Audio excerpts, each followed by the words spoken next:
adoptions went up, abortions went down in New York City. He created an environment for his family. He is a culture warrior, I would suggest to you. This is a man who understands about creating an environment in that city where the criminals no longer ran the streets, but people could bring their families back into the yard. That's the process that I went through in coming to the conclusion that is, we are in the early decade of the 21st century. What is it that America needs? What is it? What is the most powerful thing? A leader who is decisive, a leader who has done what we want done, and not just someone who's talked about it. I want someone who is a strong leader in this war against terror. I want someone who will secure our borders. And let me tell you, as a governor state with 1,200 miles of border with a foreign country, I know that Rudy Giuliani is the man who will work with me and work with Congress and secure our borders. That's the type of individual I want to be the President of the United States. I want a leader who is concise, is decisive. I don't want a president that's going to pick up the phone and call their lawyer and ask them, do you think we ought to go after these guys? Rudy Giuliani is a decisive leader who understands about the economic impact that a president can have.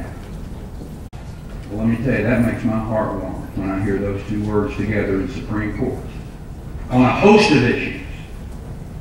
And he said, in following up, in the model of Scalia and Roberts and Alito. And I will tell you, that was all I needed to hear about that subject. Ladies and gentlemen, it gives me great pleasure to stand up with the man who I full well expect will win the nomination and can be the horrible alternative. America's Mayor, Rudy Giuliani. Coming with us to Iowa. The governor was with us this morning in Washington and endorsed me. I wanted to come here and talk to all of you, explain the reason for his endorsement. And I thank him very, very much. Texas is one of our biggest states.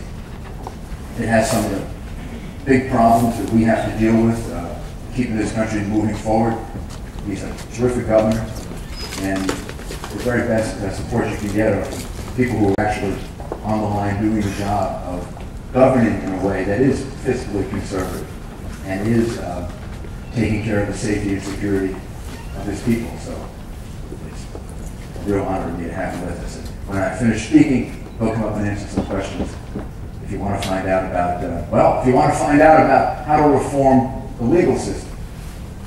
Do you think that in America, just let me ask you this question. Do you think that in America we sue too much? What do you think? Do you think we sue too much? There's you know the case in Washington. I just came from Washington. I try not to stay in Washington for too long because I'm afraid it does something to your brain. I think it does. I actually think I lived there for a while, and I think you have to get out of there. Now, think about this case for a minute. There was this lawsuit in Washington, D.C., where a man sued for $54 million because the cleaning store that he went to lost his pants. Well, this must have been one heck of a pair of pants, right? For $54 million? In fact, as an ex-U.S. attorney, I keep wondering, what did he have in his pants? If it's worth $54 million. But he sued for $54 million. The case went to court. The case, I think, went to trial. And the guy lost. Well, this is not a joke to the people who had to defend that case. They were just regular people at a cleaning store, mom and pop cleaning store, small business. You know how much money it cost them to defend the case? $100,000. That's a lot of money. I think that our legal system should protect people against abuse like that. I think that, for example, that man should now have to pay them $100,000. He should have to restore them to where they were before he abused them with that lawsuit. And I think we have to change our legal system to reduce the abuse that goes on with lawsuits. In Texas, what they did was they capped non-economic damages. Because a lot of the abuse comes about in the excessive exaggerations of damages, like that man did, right? The man actually had a valid claim, right? He had a claim for $100 or $200, maybe $1,000. I have no idea what his pants cost. And he had a right to have the cleaning store pay him for the value of his pants, maybe pay him a teeny bit for the inconvenience that it cost, and he'd go buy another pair of pants to replace that pair of pants. Instead, he sued for $54 million. So they capped any of these damages beyond economic loss at $250,000. They did a whole group of other things too, to tighten up their legal system, to make it fairer.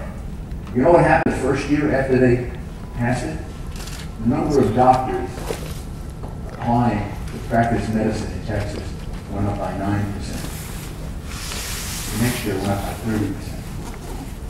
If he keeps it up, we're going to all have to go to Texas for medical care.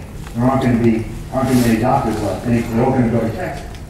I mean, women in this country, many parts of this country, complain to me that they can't find an OBGYN. They say doctors are going out of that area of the profession because that area of the profession has so many lawsuits. Malpractice insurance is so high. Well, this issue of suing too much affects our health care. It makes it much more expensive for all of us. It affects the quality of our health care.